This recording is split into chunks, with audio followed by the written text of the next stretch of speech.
그리고 아마도 많은 분들이 많은 기자들이 인터뷰나 방송 섭외를 했을 텐데 그동안 전혀 등장하지 않았던 장제원 의원이 나오셨습니다. 안녕하십니까. 안녕하십니까. 반갑습니다. 장제원 왜 또 안 나오는 사람 불러가지고 그러세요? 저희가 인터뷰를 좀 굉장히 오랫동안 해왔습니다. 네. 해왔는데 최근에 이제 자유한국당에 대해서 혁신이라는 이름으로 극우화가 되고 있는 것 같다. 예. 이런 발언을 하시면서 홍준표 대표와 설전을 벌이고 계시고 그래서 다시 한번 저희가 섭외 요청을 했는데 조건을 한 가지로 달고 나오셨어요. 뭐냐면 좋다. 첫 인터뷰는 뉴스공장에 나가겠는데 세타령만은 아니 노래는 틀지 마세요. 세타령만은 틀지 말아달라고 해서. 아니 세타령이 아니라 다른 노래도 틀지 마세요. 아니 이제 저희가 처음에 듣기로는 세타령을 틀지 말라고. 아니 노래를 틀면 네. 제가 정말 지금 당에서 해야 될 일이 많거든요. 네. 그래서 저희가 이렇게 정치인이 희화화돼 버리면 그것이 딱지가 딱 붙게 되면 힘들어요 지금. 지금은 당이 혁신을 해야 되고 많은 의원들과 함께 해야 되는데 그 동력이 사라져요. 그래서 저희가 네. 그런 서정적 그런 세타령 같은 희화되는 음악 그거 안 돼요. 서정적인 아니 안 돼요. 아니, 노래는 틀지 마시고 잠깐만 들어보시죠. 안 돼요. 그건 안 되고요. 한 번만 들어보시죠. 왜냐하면 그렇게 되면 그 노래가 이제 타이틀곡이 돼요. 타이틀곡이 되면 그 노래에 따라서 제가 희화화되는 정치인이 되기 때문에 지금 당에 굉장히 지금 중요한 노선 문제가 있거든요.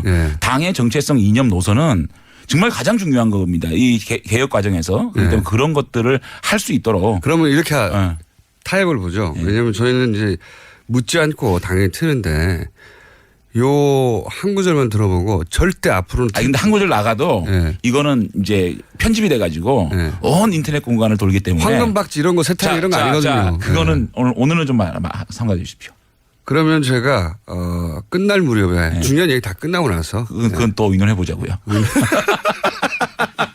아니 저희도 심혈을 기울여서 준비한 그 등장 음악이기 때문에 이게 세타령이나 또는 뭐 무슨 황금박쥐처럼 경박하고 이런 게 아니거든요. 어쨌든 제가 지금 정리되는 서정적이고 가슴에 와닿고 촉촉해지는 음악인데. 어쨌든 저의 각오를 좀 먼저 밝히면요. 잠깐만요. 그 전에 각오 전에 탈당을 결정적으로. 왜냐하면 저희는 탈당 마지막 순간까지도 마지막 순간까지도 이게 아니다. 이게 다시 되돌아가야 할지 모른다는 고민을 하셨다는 걸 알고 있어요. 그렇습니다. 네. 최후의 순간까지도 돌아갈 거의 직전까지 가신 것을 알고 있는데 왜 돌아가지 않았는지를 모르겠어요. 왜냐하면 그때부터는 연락이 끊겼기 때문에. 왜. 근데 이제 제가 자유한국당으로 다시 가고 또 간 상황에서 다시 고민한 지점 그런 지점들을 지금 또 얘기하는 건 좀 부적절하다고 보고요. 그래도 얘기 한번 어쨌든 간에 한번 제가 지금까지 저의 결정 그 자유한국당으로 복당한 결정에 대해서 지금까지 전개되는 상황을 보게 되면 제 정치 인생뿐만 아니고 제 삶 전체에서 가장 잘못된 결정을 했다라고 생각을 합니다. 자유한국당에 들어간 것이. 그렇습니다. 지금까지는 그래요. 지금까지는 그런데 다만 후회하는 정도가 아니라 그렇습니다. 정치 인생 전체에서 그렇습니다. 정치를 떠나서 인생 전체에서 오점이라고 생각을 해요. 잘못된 결정이었다고. 그런데 근데 마지막 순간에 왜 그렇게 했는지 나중에 제가 다시 여쭤볼게요. 그런데 그러한 결정이 보수 대 통합이라든지 또는 보수 개혁이라는 결론을 도출한다면 다행이고요. 결과적으로 다행이고요. 그것이 안 된다 그러면 저는 그 결정에 대한 정치적 저는 책임을 질 겁니다. 그런 각오로 있습니다. 그런 얘기는 이제 국회의원 그만하고. 글쎄 이제 그거에 대해서는 안철수 대표도 대충 얘기했는데 저는 이게 더 수위가 높지 않나요? 어쨌든 우리 지역 주민들한테 피해가지 않는 방향에서 불출마합니까? 만약에 보수 대 통합 혹은 이 보수가 잘못된 방향으로 가고 있다라는 확신이 들면 저는 정치적 결단을 할 겁니다. 그러니까 바른정당과 어떤 형식으로도 대통합을 이뤄내지 못하거나 도통합이든 소통합이든 간에 이뤄내지 못하거나 보수가 통합을 해서 함께 간 기반을 마련하고 또 보수가 합리적 보수 또 개혁적 보수의 모습으로 일정 부분 전혀 가망성이 없다. 내 결정은 정말 그야말로 이거는 참혹한 결정이었다고 결심이 드는 순간 그것이 시기에 관계없이 저는 정치적 결단을 할 것이고 그것은 단 우리 지역 주민 저를 무소속으로 뽑아준 우리 지역 주민한테 피해를 안 줘야 된다. 그 사이에서 제가 정치적 결단을 할 것이고 피해를 안 줘야 된다는 그런 제가 그 어떤 결심을 가지고 결기를 가지고 임하고 있다는 말씀을 드립니다. 구체적으로는 불출마를 할 수도 있다는 얘기인가요? 그래서 그거까지는 어떤 방식이 될지 그 책임이 어떤 방식이 될지는 네. 안철수 대표도 대충 뭉개고 갔는데 이 정도로 안철수 얘기하면 대표는 이제 내려놓을 대표도 없고 사퇴할 의원직도 없잖아요. 근데 의원님은 사퇴할 의원직도 있고. 그런가요? 예. 안철수 대표가 내려놓을 게 더 많지 않나요? 아니, 내려놓으려고 해도. 그러니까 제가 국회의원 그만두는 것보다 안철수 대표가 정기 은퇴하는 게 더 큰 뉴스 아닌가요? 그렇긴 하죠. 그렇죠. 그렇긴 한데. 그러니까. 본인 의원님은 내려놓으실 게 있긴 있잖아요. 의원직. 그런가요? 예. 근데 그렇게 무책임하게 내려놓으면 지역 주민들을 대신할 수 있는 어떤 이런 게 없기 때문에 그 민의는 또 받들어야 되니까 고민하겠습니다. 그러면 예를 들어 탈당하고 나서 무소속으로 남다든가. 하여튼 여러 가지로 제가 그 정치적 결단을 하려고 합니다. 정치적 결단. 자, 어쨌든 각오는 이겁니다. 대통합 후회하지만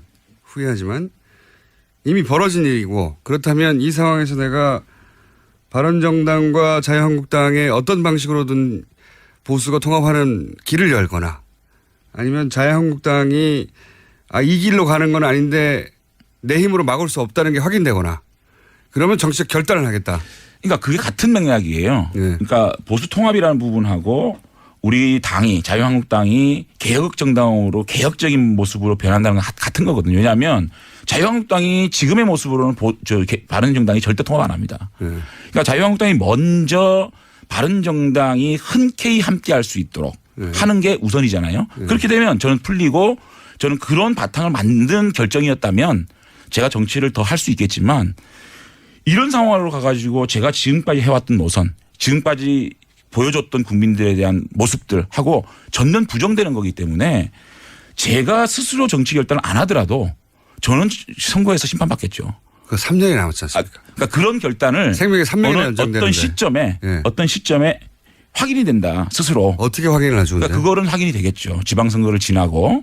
지방선거를 지나고 전혀 당이 변하지가 않고 또 보수가 지리멸렬해져 가지고 괴멸될 시점이 오면 그거는 일부 정치인들 책임 있는 정치인들이 책임을 지고 자리를 비워야 새로운 분들로 수혈이 되는 것이고 그 수혈 속에서 다시 태어날 수 있는 거 아니겠습니까? 그런 작지만 그런 책임을 지겠다는 각오가 없이는 이 문제는 해결이 안 된다고 생각합니다. 자, 그러면 말씀을 정리해 보면 적어도 지방선거를 전후하여 국민들이 보기에 자유한국당이 변했구나 혹은 바른정당과 자유한국당 일부가 됐던 전체가 됐던 다시 합칠 만한 토대를 내가 마련했다. 이게 확인이 되지 않는다면 그 시점쯤에는 내가 어떤 정책 결단을 할 것이다. 시점에 대해서는 아직까지 말씀을 드릴 수가 없고요.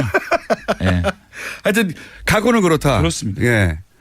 그것이 3년 후에 있는 총선 때까지 지속되지는 않을 것이다. 어떤 그 중간에 내 결단이 있을 수 있다. 그것은 국민들이 도저히 우리 보수 진영이 가망성이 없다고 생각하면 그런 분들이 책임져야 될 겁니다. 지표가 뭡니까? 여론조사입니까? 아니면 본인의 경우는 문자에 씁니까? 지표. 그거는 일반적인 상식에서 보편적인 상식에서 바라보면 될 겁니다. 그래도 그 상식은 뭐 해석 나름이라 아직 그 정도의 결기를 가지고 그 결기가 구체적으로 그래서 지금 많은 의원들이 필요합니다. 저 혼자 이 문제는 해결할 수가 없고 일단 그 탄핵 부분에 대한 분명한 어떤 그 해석 이런 것들이 먼저 필요할 것 같고요. 이제 그런 것들을 단계적으로 해 나가야 된다고 봅니다. 자, 그러면 그 안에서 바른정당과 함께했던 사람들이 그때 가졌던 생각 그거를 지금 자유한국당 내에서 구현해 보고 싶으신 건데 이제 이왕 아시니까 지금 최근에 이제 자유한국당의 이제 혁신위원장이라고 오신 분 유석춘 교수 위원장에 대해서 당의 혁신한 이름으로 극화되는 것 같다라고 표현하셨잖아요. 예. 이게 어떤 의미입니까? 제가 그 페이스북에 그걸 올렸을 때 홍준표 대표께서 이 극우의 개념을 다시 한번 보고 비판해라 이렇게 말씀하셨잖아요. 그러면서 어저께 대변인 논평 나온 거 보니까 극우의 개념을 말씀하시더라고요. 뭐 이탈리아의 무솔리니 예. 또 파시즘, 예. 극단적인 인종주의, 폭력 이런 얘기 하시는데 일반적인 우리가 극우라 그러면 예. 우측에 있는 분들 중에서 가장 우측에 있는 분을 일반적으로 극우라 그러잖아요. 일반론으로 가게 되면. 그럼 현대사회에서 폭력이 있을 수가 있나요? 감옥에 가야죠. 그렇기 때문에 노선이 가장 오른쪽에 있는 사람을 극우라 보면 그게 전체주의고 국가주의고 안보 측면에서 좀 강한 강경 노선, 강한 일변도 이런 것들 이런 분들을 극우라 그러잖아요. 그런데 유석준 위원장 같은 경우에는 유신 부분에 있어서 독재를. 국가의 위기를 극복하기 위한 수단이었다. 이렇게 얘기하는 것들이잖아요. 그게 가장 어떻게 보면 국가들 위기를 이 표명함으로 인해서 개인적인 인권을 억제는 이런 것들을 미화하는 것이 극우죠. 독재를 위한 거죠. 사실. 그리고 북한 문제를 선제적으로 타격할 수 있다. 그럼 무력 통일도 하자는 얘기인지 이게 극우잖아요. 결국은 제가 볼 때는 이런 것들을 극우로 저는 칭했다는 말씀을 드리고 결국은 제일 중요한 게 보수의 위기가 왜 왔습니까? 탄핵 때문에 왔습니까? 국정농단 때문에 왔습니까? 국정농단 때문에 온 거 아닙니까? 이것에 대해서 정치 보복이다. 그럼 그건 누가 보복을 했죠?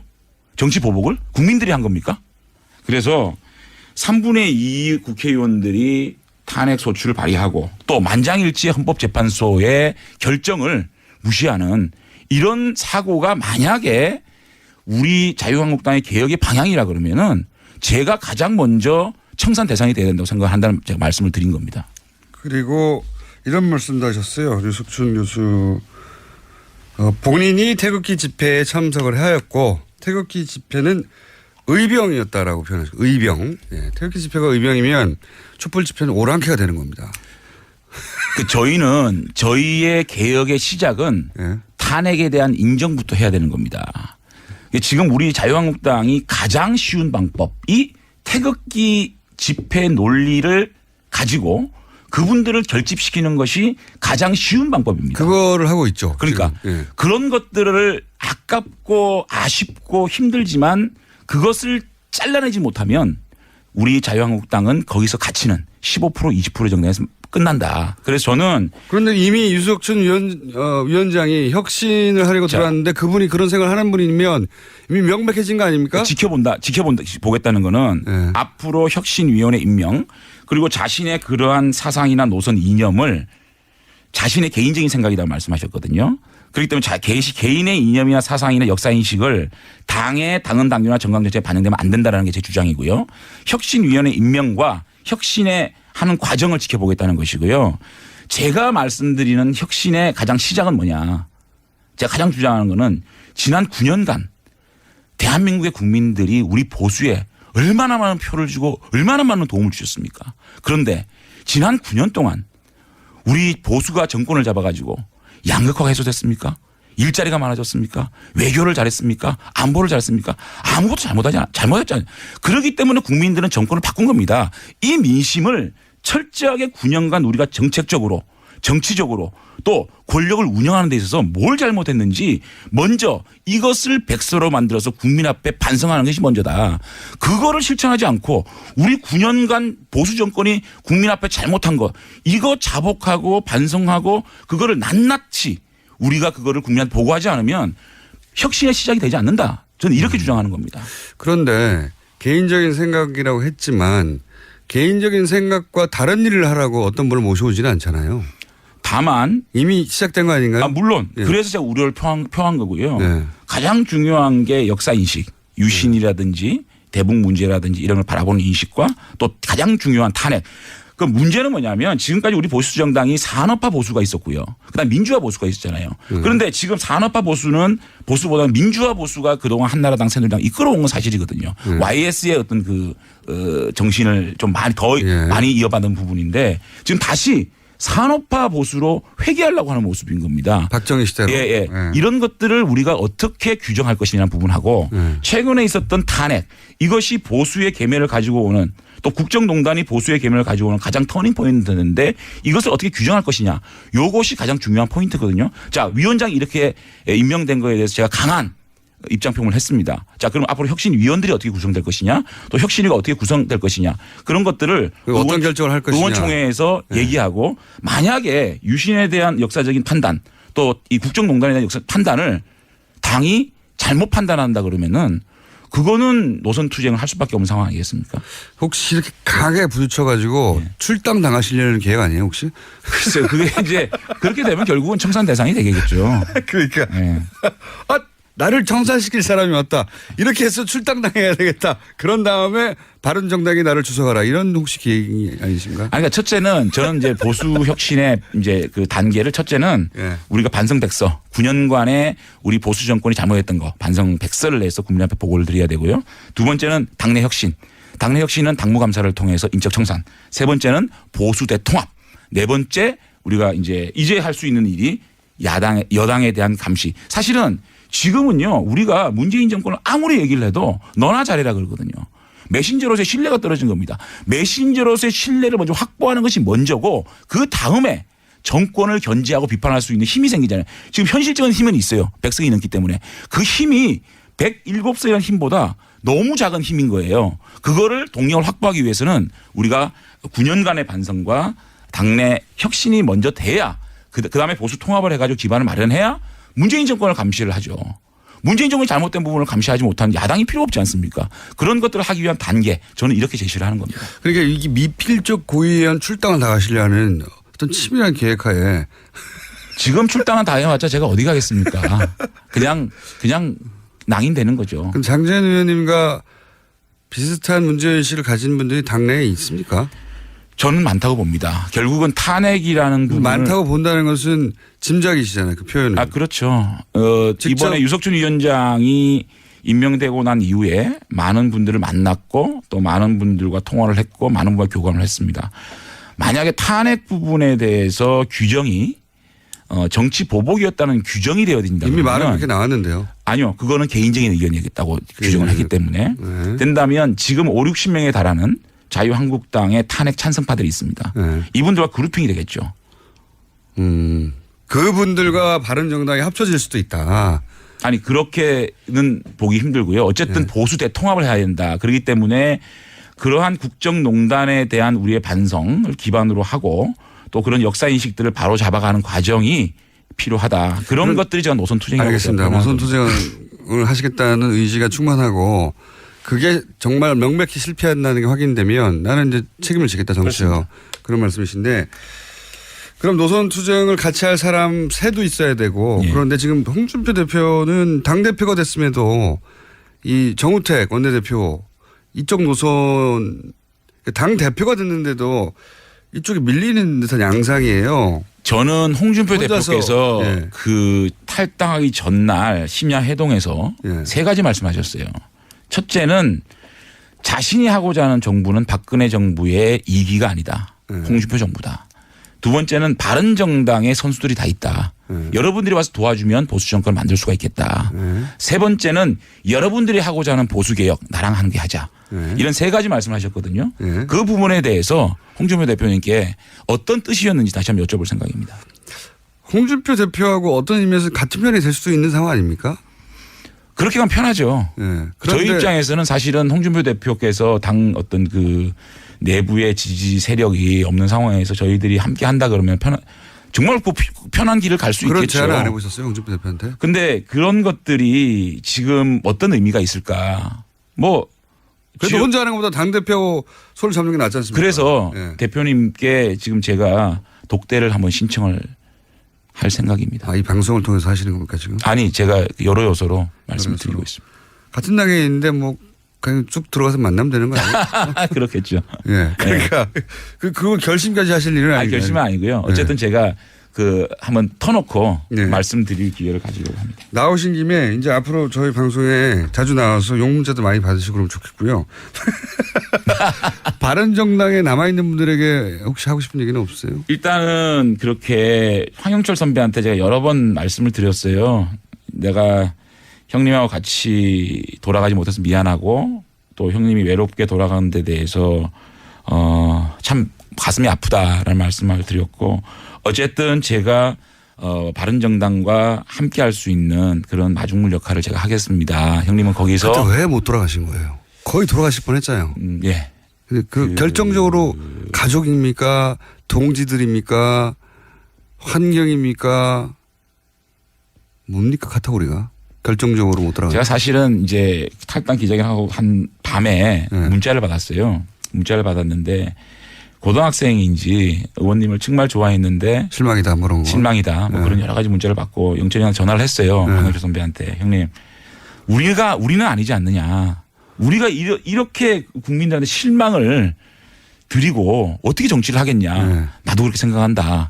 내일 자기는 기자회견 하겠다. 그래 놓고 본인은 왜 다시 갔냐고요. 아니 그래서 이제 그거는 제가 좀 이따 말씀을 드릴게요. 언제요? 예, 제가 다음 주에요? 또 나오라고요? 네. 아니 이제 기왕 이 길을 들어섰는데 네. 그 제가 보기에는 기록을 깰 수 있지 않을까 다시 김성태 의원이 세웠던 기록이 있는데 네. 그것만큼은 안 돼도 어쨌든 지금 막 옵니까? 아니 예상보다 적게 와요. 네. 지금 굉장히 잘하셨다는 거죠. 아 그래요? 예. 아니 근데 저는 제가 정직하게 얘기를 해서 이렇게 사랑을 받고 있는 정치인인지 몰랐어요. 아 정말 제가 이거 오바가 아니고요. 저는 사실은 솔직히 말하면 제일 먼저 김성태 선배가 욕을 제일 많이 먹을 줄 알았고 그 다음에는 권성동 의원인 줄 알았는데 실금이 제가 1위더라고요. 그래서 저한테 비난이 제일 많이 쏟아지더라고요. 그래서 내가 서정적으로 끝내보겠습니다.